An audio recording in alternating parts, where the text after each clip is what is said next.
बच्चा लोग, मैथ्स कोई रॉकेट टेक्नोलॉजी नहीं है। ये simple application of common sense है और अगर आपके पास कॉमन सेंस है तो यूज करिए और मैथ्स को एंजॉय करिए। प्यारे बच्चों, अब हम लोग बात आज करेंगे miscellaneous exercise of application of integrals का। मतलब वही एरिया अंडर कर्व में सब मिला के यहाँ पर करीब 5 क्वेश्चंस हैं। हम एक एक क्वेश्चन को देखने की कोशिश करते हैं। मैंने आपको पिछले वीडियो में, जो पहली वीडियो थी, उसमें मैंने बताया था कि हम कैसे किसी कर्व को ड्रा करते हैं। हमसे एक्सपेक्ट किया जाता है कि आप इसको डायरेक्ट कर लीजिए। जैसे अगर y is equal to X square, इसमें क्या दिया है, area bounded by y is equal to X square, x equal to 1, x equal to and x axis. तो सबसे पहले अगर हम इसके कर्व को ड्रा करते हैं, ये x x डैश है, x है, ये y है, y डैश है, ये ओरिजिन है। हमें पता है X square is equal to 4by, ये कर्व ऊपर होता है, यानी ये हमारे पास कर्व जो है वो इस तरह से हो जाएगा। ये ऐसे कर्व है। ये हमारे पास क्या है, ये है X square is equal to Y है। Y square is equal to X कैसे होता है, ऐसे होता है। अगर X square equal to minus Y होता तो कर्व नीचे हो की तरफ होता है। क्लियर है? अगर Y square equal to minus square होता तो कर्व ऐसे होता है। मैंने आपको ऑलरेडी इसकी चर्चा पिछले वीडियो में कर दिया। जो हमने बताया था वहां पर उस तरीके से देखिए। पहली बात है कि क्या ये ओरिजिन से गुजरता है, तो हम यहाँ गुजरता है, क्योंकि एक्स का मान 0, वाई का मान 0 रखने पर वो सेटिस्फाई हो जाता है। हमने एक बात और बताया था कि अगर ओरिजिन से गुजरता है तो जो x और y में जिसका पावर कम है उसको हम इक्वेट करते हैं 0 के। तो यहाँ हमने किसको इक्वेट कर दिया, 0 के, y को। तो y is equal to 0 will be the tangent to the curve. तो tangent to the curve y is equal to 0 किसका होता है, y is equal to 0 is the equation of x axis and x is equal to 0 is the equation of y axis. पढ़े है ना कि अगर ये है तो इसका इक्वेशन y 0 होता है और इसका इक्वेशन होता है x इक्वल 0। यहाँ तक तो क्लियर हो गया। अब आपसे कह रहा है कि x इज इक्वल टू 1, तो मान लीजिए कि हमने कह दिया कि हमारे पास x इज इक्वल टू 1 है और ये x इज इक्वल टू 2 है। This is x is equal to 1, x is equal to और x एक्सिस। मतलब ये हुआ कि आपको इसकी एरिया निकालनी है। आपने एक स्ट्रिप बना लिया। तो अगर उसके हम कहते हैं कि भाई आप सपोज कर ली कि ये a है, b है, c है और ये d है, तो what is area of A B C D? Area of the region ABCD का मान क्या होगा जी? It will become y dx from 1 to 2, that's all. What is the value of y? y का मान यहां से क्या होगा बेटा? It is x square dx from 1 to 2 which is equal to x to the power 3 by 3, 1 to 2, 1 by 3, यहाँ 2 to the power 3 minus 1 to the power 3 is equal to 2 दूना 4 दूना के 8, that is how much? 7 by 3। देखिए जो second question है आपसे ये पूछ रहा है कि साहब y is equal to x to the power 5, 4 x is equal to 1, और एक बात तो बिल्कुल क्लियर है कि ये भी करीब करीब वैसा ही होगा, लेकिन y थोड़ा सा क्या होगा, चला जाएगा। जैसे आप x का मान 1 रखेंगे तो y का मान 1 होगा, लेकिन x का मान 2 रखेंगे तो y का मान 2 दुना के 4 दुना के 8 दुना के 16 हो जाएगा। मतलब ये थोड़ा ज्यादा जल्दी स्ट्रिप होगा। मतलब ये हुआ कि ये जो हमारा कर्व है, ये कर्व स्लाइटली ऐसे हो जाएगा। हम इस कर्व को कहते हैं, ये भी कर्व वैसा ही होगा, ऐसा नहीं होगा। ये कर्व इस तरह से होगा, कोई चेंज नहीं है। थोड़ा सा क्या हुआ, जल्दी से, माने x का मान कम बढ़ेगा, y का मान ज्यादा बढ़ेगा। खुद देख लीजिए ना। जैसे यहाँ x का मान 2 है तो y का मान कितना होता है, 4। x का मान -2 तो y का मान 4। लेकिन इसमें अगर x का मान 2 तो y का मान 16। मतलब जल्दी से बढ़ेगा। मतलब ये पहला वाला थोड़ा सा ऐसे गया है तो दूसरा वाला ऐसे जाएगा। क्लियर है बच्चों? यहाँ कह रहा है कि यहाँ x इज इक्वल टू 1 है और यहाँ बोलता है कि ये x इज इक्वल टू क्या है जी, 5 है। बाकी कोई चेंज नहीं है। ये हमारे पास क्या है, x एक्सिस है। आप इसकी एरिया निकालना चाहते हो तो अगर आप कहते हो कि ये हमारे पास a है, b है, c है, d है, so what is the area of ABCD? इसमें क्या हो जाएगा, ये 1 2 हो जाएगा 5 और यहाँ पर क्या होगा, लिमिट हो जाएगा 5 और यहाँ पर कितना होगा बेटा, x to the power 4 and accordingly you can find the value. कुछ नहीं करना है, x to the power 5 by 5 और यहाँ 1 टू बाई 5 सिंप्लीफाई करके आंसर निकाल दो। ये क्वेश्चन नंबर 2 है कि you have to sketch the graph of y is equal to mod of x plus 3 and then you have to evaluate this। ये नहीं कह रहा है कि आप इसका एरिया निकालिए, याद रखिएगा, बोला है उसकी वैल्यू निकालिए। हम पहले इसको बिल्कुल किनारे करते हैं, हम एक पहले छोटा सा आपको एग्जांपल देते हैं। अगर आप कहते हो y is equal to mod of x, तो इसका आप ग्राफ कैसे लिखते हो? हम कहते हैं कि we can write y is equal to, ऐसे लिखेंगे x और ये माइनस x, ये तब होगा when x is greater then 0 and ये होगा जब x इज क्या, लेस देन 0। यही मॉड ऑफ x की एब्सोल्यूट फंक्शन की, मॉडुलस फंक्शन की डेफिनेशन जी। अब देखिए नाउ हम कहते हैं कि वी हैव, मैं सॉल्यूशन की बात करता हूं, हमारे पास क्या दिया बेटा, y is equal to mod of x plus 3, so what can we write, therefore y can be written as क्या, x plus 3 when x plus 3 is greater than or equal to 0 and y is equal to minus x plus 3 when x plus 3 is less than 0। बिल्कुल मैंने वही किया है, ये हमारे लिए mod of x है, तो मॉड ऑफ x की वैल्यू जब ग्रेटर देन इक्वल 0 होगा, इसका मतलब ये हुआ कि x is greater than equal to -3 और इसका मतलब हुआ कि x is less than how much, -3। याद रखिए, यही ना हुआ जी।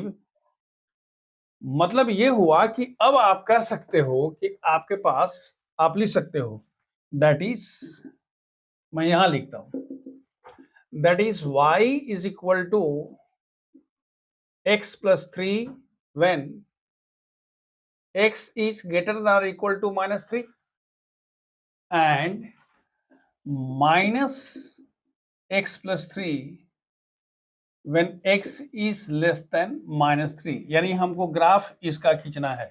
मैंने इसलिए इसको बता दिया कि हो सकता है कि यहाँ x plus 3 नहीं दे करके mod of x minus 2 होगा, mod of x plus 1 होगा, mod of x plus 5 होगा, तब आप क्या करोगे? तो इसलिए मैंने आपको एक जनरल तरीका बता दिया कि देखो बेटा, पहले हमारे पास ये चीजें हो गई, अब देखो हम कहां पहुंच गए, अब हम लोग पहुंच गए क्लास 10 में। हमारे पास एक कर्व क्या है, y is equal to x plus 3 है। ध्यान से देखिएगा, हम इसको ऐसे लिखते हैं, ऐसे लिखते हैं, लेकिन एक बड़ा इसमें इंटरेस्टिंग पार्ट है। देखो इसका इंटरेस्टिंग पार्ट क्या है, ये 1 2 3, यहाँ -1 -2 -3 -4, याद आ रहा है, -3 -4 1 2 3 4, ये 1 2 3 4, हमारी बात समझ आ रही है? ये हो गया 1 2 3 4 -1 -2 ये क्लियर है? आपके साथ सबसे इसमें इंपॉर्टेंट चीज क्या है, ये वाली है, याद रखिएगा। ऐसा नहीं है, ये मतलब खाला जी का घर नहीं है कि जो चाहेगा सो कर लीजिएगा। कंडीशन दिया हुआ है कि x की वैल्यू इस केस में -3 से छोटा नहीं हो सकता। जैसे मैंने आपको बताया था कि अगर x की वैल्यू क्या है, ग्रेटर देन और इक्वल टू -3 है, तो उस केस में कितना हुआ, x प्लस 3, और जब x की वैल्यू -3 होगी तो उस हिसाब से कितना होगा, -x/3। अब देखो इसका जो ग्राफ खींचना है y equal to x plus 3, तो हम क्या लिखेंगे, आप चाहो तो डायरेक्ट कर सकते हो, otherwise you write x equal 0, y equal to x equal to how much, that is y equal 0, x equal to -3 और x equal 0, y equal to 3। तो इस तरह से हमारे पास ये एक ग्राफ हो गया किसका, y equal to x plus 3 की। लेकिन जो दूसरा हमारे पास है y इक्वल टू कितना जी, -x -3, तो उस केस में हम चाहें तो क्या लिख सकते हैं, ये x y की दो वैल्यू लिखिएगा। आप कहते हो x का मान -4 तो y का मान -7, यानी ये वाला जो कर्व होगा वो इधर चला जाएगा, ये कितना होगा, -x प्लस 3 विद -7, यही आपका कर्व हो गया। आपसे पूछ रहा है कि भाई बताइए कि ठीक है, ये तो भाई कर्व हो गया, आप चाहें तो एक दो पॉइंट ले लीजिएगा यहाँ पर, वो हम नहीं कर रहे हैं, जैसे आप क्लास 10 में खींचते हैं वैसे एक दो लाइन लेकर के, एक दो पॉइंट लेकर के खींच लीजिएगा। लेकिन बेसिकली आपका ग्राफ जो है इसका ये हुआ, इन्होंने बोला ना स्केच द ग्राफ, आपने ग्राफ कर दिया, लेकिन आपसे कह रहा है कि इसकी वैल्यू निकालिए। मॉड ऑफ x प्लस 3 की वैल्यू आपको कहां से निकालनी है? ये -4 है, -5 है और यहां पर क्या होगा जी? -6 है। तो आपको भी वैल्यू किसकी निकालनी है? -6 से लेके 0 तक। मतलब आपको ये वैल्यू भी निकालनी है और ये वैल्यू निकालनी है। बात समझ में आ रही है? अगर हम कहते हैं कि ये हमारे पास A है, ये B है, ये O है, ये C है और ये D है, तो हमारे पास हम मानते हैं कि ये A1 है और ये A2 है, तो हमारे पास रिक्वायर्ड क्या होगा जी? एरिया तो नहीं पूछ रहा, आपसे ये नहीं कह रहा है, कहीं नहीं एरिया बोला है, तो हम कहते हैं कि therefore -6 to 0 mod of x plus 3 could be written as -6 to -3 mod of x plus 3 dx and plus -3 to 0 mod of x plus 3 dx। समझ में आ रही बात क्या? इसमें दो पार्ट हो गया, याद आ रहा है? हमने कहा था जब मॉड ऑफ जो होता है इक्वल टू 0 करते हैं, वहां जो x की वैल्यू निकलती है, तो a टू c और c to b, a to b, वही हम कह रहे हैं -6 to -3 and -3 to 0। Is it clear now? अब एक चीज और पता है कि इस एरिया में इसकी वैल्यू कितनी है जी? इसकी वैल्यू है माइनस कितनी? x plus 3 dx -6 to how much? -3 और प्लस इस साइड में y की वैल्यू कितनी है? ये है x प्लस 3 dx -3 टू 0। इसको सिंप्लीफाई करके देखिए, यहां पर हमारे पास कितना होगा जी? X square by 2 plus 3x और लिमिट इसकी क्या है? इसकी लिमिट है, देखिए कंफ्यूज मत करिएगा, -6 ऊपर है, ये कितना होगा जी? -6 to -3 and plus x square by 2 plus 3x और यहां पर हो गया हमारे पास -3 टू 0।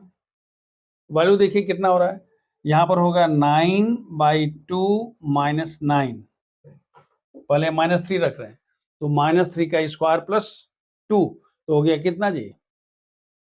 9/2 और माइनस है तो कितना होगा? -9 माइनस 36/2 कितना? 18 और -18, ये वाला इतना हुआ। -6 का स्क्वायर 36 डिवाइड बाई 2 18 एंड 6 18 -18, तो ये हो गया 18 -18, ये पहला प्लस हो गया, दूसरा माइनस हो गया। ये देखिए सेकेंड ब्रैकेट में क्या है कि पहले 0 हो गया एंड माइनस, फिर आपने -3 रख दिया तो 9/2 -9 हो गया। This is equal to -9/2 plus 9/2, लेकिन ऊपर वाला क्या है, हमारे पास क्या लेना है? सबका एब्सोल्यूट वैल्यू यानी पॉजिटिव लेना है, तो पॉजिटिव वैल्यू लेकर के हमने कह दिया 9/2 इज इक्वल टू 9 हो गया। अब देखिए प्रैक्टिकली होता ये है, मैं आपको बता रहा हूँ। मान लीजिए कि एक रोड है, मान लीजिए रोड है और रोड के एक किनारे में आपका स्कूल है और स्कूल जो है उसका एरिया 2 एकड़ है और उसके दूसरे साइड में अपोजिट साइड में फील्ड है, तो 2 एकड़ का आपकी स्कूल हो गया और 2 एकड़ में आपका फील्ड हो गया, तो सब मिला के कितना हुआ जी? 0 हो गया क्या? क्योंकि दोनों अपोजिट साइड में है। ऐसा तो नहीं हुआ क्या? इसका मतलब वही मैंने कहा था कि ये मॉड ऑफ 9/2 और प्लस 9/2 इज इक्वल टू 9 क्यों हुआ था? इसीलिए हुआ था। देखो जो क्वेश्चन नंबर 3 है, इसमें दिया हुआ कि find the area bounded by y is equal to sin x, x is equal to 0 and x is equal to 2 pi. इसके लिए आपको सबसे पहले तो देखना पड़ेगा कि भाई इसमें साइन कर्व कैसा होता है। याद आ रहा है? x x डैश है और ये y y डैश है। आपको पता है कि ये 1 है और ये -1 है, ये पाई है, 2 पाई है, 3 पाई है and so on so fourth. एक चीज पता है कि x इज इक्वल टू जब 0 होता है तो पाई/2 पर इसकी वैल्यू होती है 1, यानी ये कर्व हमारे पास ऐसे होता है। और एक बार जब वो कर्व पता चल गया तो हमको पता है कि 3 पाई/2 की वैल्यू होती है 1 ये वैल्यू हो गई ये, यानी you are going to find the what area of this region. सीधी सी बात है। तो दो हो सकता है, इसके एरिया निकाल करके और आप क्या कर लीजिए, इसके एरिया को मल्टीप्लाई 2 से कर दीजिए, अदरवाइज आप अलग से भी कर सकते हैं। तो आप कह सकते हो कि ये A1 है, ये A2 है, तो आप कह सकते हो area is equal to A1 plus A2। आप लिख सकते हो कि A1 and A2 are symmetrical, therefore you can say this is equal to 2A1। आप लिखोगे A1 is equal to A2। अब 2A1 की बात आप करते हो तो आप यहां क्या लिखोगे, 2 टाइम्स 0 टू पाई और y dx। y dx means what? sin x dx from 0 to pi 2 times. लेकिन पता है कि sin x की कितना होता है जी, माइनस cos x। कहां से कहां तक, 0 to pi, this is equal to cos 0, I am sorry cos pi minus cos 0। cos pi की वैल्यू कितनी होती है, -1। तो आपने कह दिया दिस इज इक्वल टू -1 और cos 0 की वैल्यू होती है -1, so that is 2 square unit. लेकिन ये किसकी यूनिट है, इसकी है। आपको 2 से मल्टीप्लाई करना है तो आप यहाँ 2 से कर सकते थे, ये 2 हो जाता, ये 2 होता, ये 2 होता, तो कितना होता, 4 स्क्वायर यूनिट हो जाता। देखिए बाई चांस ये, अब इस क्वेश्चन को हम आपको थोड़ा सा, आपका हाथ पांव थोड़ा सा चलना सिखा रहे हैं कि कैसे करेंगे। बाई चांस अगर आपसे ये कर्व ऐसे नहीं कहता, कहता भाई हमारे पास y is equal to minus sine x है और माइनस पाई से लेकर के x is equal to minus pi से लेकर के और x is equal to plus pi तक होता, तो उस केस में आप कर्व कहां से कहां तक करते, आप उस केस में यहां से लेके यहां तक करते, a की वैल्यू निकालते, 2 से मल्टीप्लाई कर लेते हैं। बात समझ में आ रही है। अगर आपसे कहता है कि नहीं x इज इक्वल 0 है और x is equal to 3 pi by 2 है, तो पहले आप इस केस में क्या निकालते, आप कर्व को ऐसे लिखते, इसकी एरिया निकालते और फिर 0 से लेके, मतलब क्या, पाई से लेके 3 पाई बाई 2 तक एरिया निकाल लेते, या जो निकला है उसका आधा कर लेते। इन केस अगर ये क्वेश्चन साइन से नहीं हो जाता, कह देता भाई कास का, तो आपको कास का कर्व पता है, कास कर्व आपका इस तरह से होता, ऐसे होता, ऐसे, ये होता है 0, ये होता है पाई बाई 2, ये होता है 3 pi by 2 and so on so fourth. ये वैल्यू क्या है जी, पाई पर, पाई वैल्यू कितनी होती है, -1 है। तो अगर कॉस की वैल्यू निकलता है तो हम उस हिसाब से निकालते हैं। बात समझ में आ रही है। कर्व का ध्यान रखना है कि कौन सा कर्व, cos 0 की वैल्यू होती है 1 और sin 0 की वैल्यू होती है 0, दोनों में बस फर्क यही होता है, ऐसे ही होता है। ये 0 से होती है, यहाँ पाई है, ये पाई यहाँ पर पाई बाई 2 पर, यहाँ कितना होता है, cos की वैल्यू 0 हो जाती है। तो फिर जैसा पूछता है वैसे करते चले जाइए। अगर ऊपर नीचे आ रहा है, ऊपर प्लस रहेगा, नीचे उसकी वैल्यू निकाल लीजिए और उसका एब्सोल्यूट वैल्यू लेकर, अगर नेगेटिव भी आता है तो उसकी एब्सोल्यूट वैल्यू लेकर के, यानी पॉजिटिव वैल्यू लेकर के निकाल लीजिए। देखिए आपको मैंने बताया था y is equal to x cube, बिल्कुल इजी सवाल है। You have to find the area bounded by y is equal to x cube, x axis x is equal to -2 and x is equal to 1। पहले आप ये ध्यान से देखिए कि ये आपका कर्व होगा कैसा, ये x x डैश है और ये y y डैश है। एक बात तो बिल्कुल स्पष्ट है कि भाई देखिए, जब x का मान, पहला y एक्सिस इसका क्या है, याद रखिएगा, y axis is the, y axis का क्या है, y axis, y is equal to 0, यानी x axis is the time. अगर हम इसको इस तरह से लिखते हैं कि भाई, क्योंकि ये इधर भी आना है, लेफ्ट साइड भी आना है, तो आप कहते हो कि ये x है और ये y है। हम कहते हैं सर x का मान 0 तो y का मान 0, यानी ओरिजिन से तो गुजरेगा जी। फिर आप लिखते हो x का मान 1 तो y का मान 1, x का मान 2 तो y का मान 8। समझ में आ रही बात क्या, मतलब ये हुआ कि ये कर्व हमारे पास इस तरह से जाएगा। पहला तो इधर गया जी, समझ में आ रही, कोई दिक्कत तो नहीं है, यहां तक सही है। अब जो मैं कह रहा हूं उसको ध्यान से देखिएगा। आप अगर कहते हो कि भाई हमारा x का मान -1 है, ध्यान से देखिएगा, y इज इक्वल टू क्या, x इज इक्वल टू -1, तो y का मान कितना होगा, -1, यानी कहीं इधर होगा।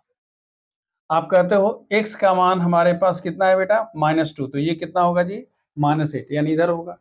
मतलब ये हुआ कि ये जो कर्व होगा, ये कर्व यहां से ऐसे होगा।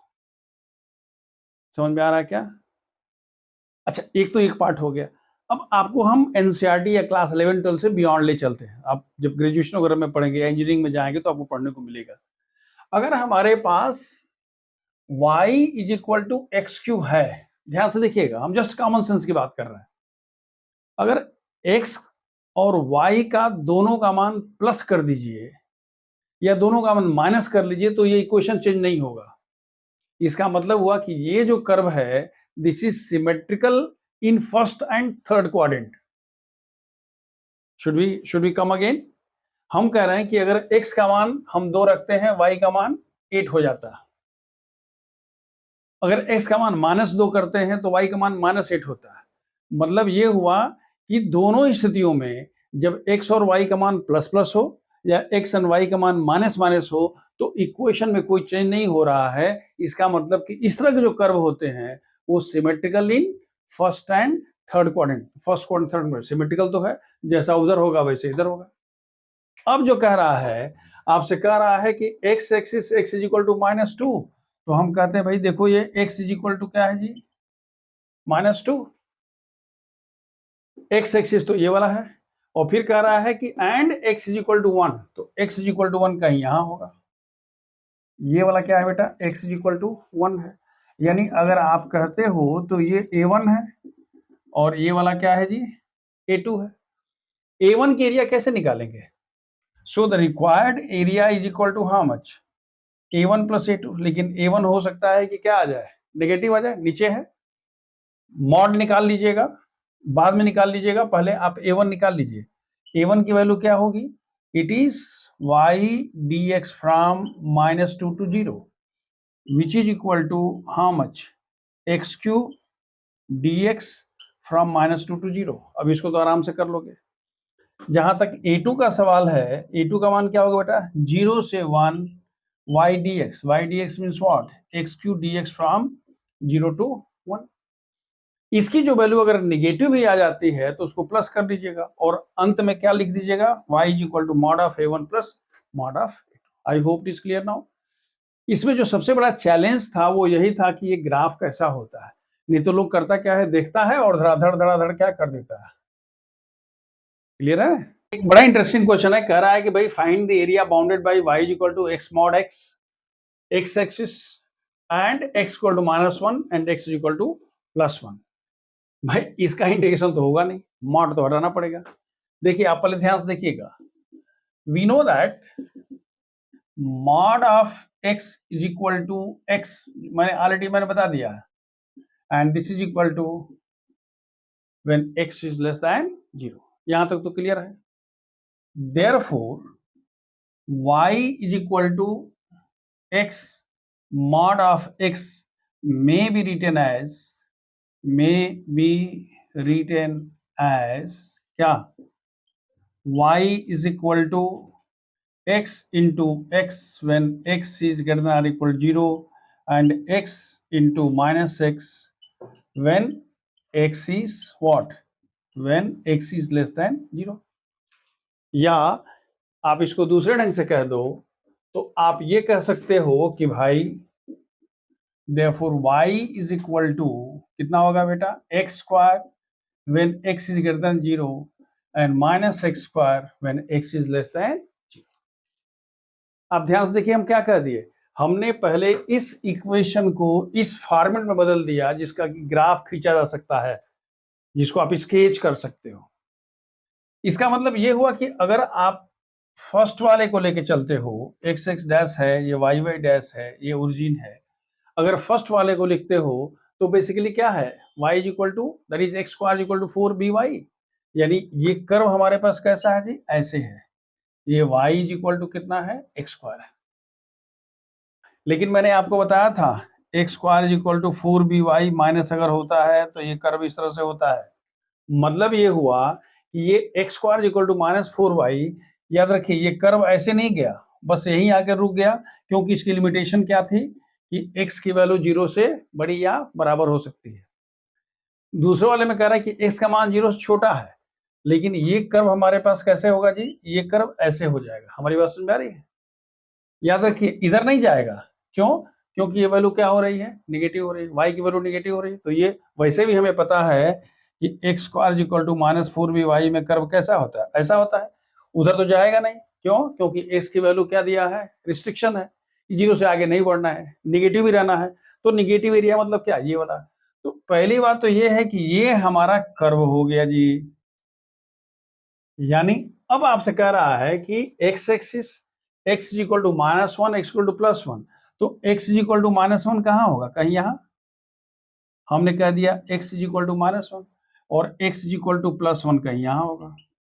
यानी आपको इसकी एरिया निकालनी है, इसकी एरिया निकालनी है। ध्यान से देखिएगा, इसको मान लीजिए कि A1 है, इसको मान लीजिए कि A2 है। यहाँ एक स्ट्रिप यहाँ होगा या एक स्ट्रिप यहाँ होगा। तो आपके पास जो रिक्वायर्ड एरिया होगी वो क्या होगी जी? जो रिक्वायर्ड एरिया होगी वो होगी mod of A1 and plus A2। हम पहले A1 की बात करते हैं। A1 का मान क्या होगा? -1 to 0 एंड क्या? y dx। y का मान कितना था? याद आ रहा? It was -x square dx, -1 to 0, -1 x to the power 3 by 3, -1 to 0, -1 by 3, 0, -1, so it is 1 by 3। ये किसकी वैल्यू हो गई? A1 की वैल्यू हो गई।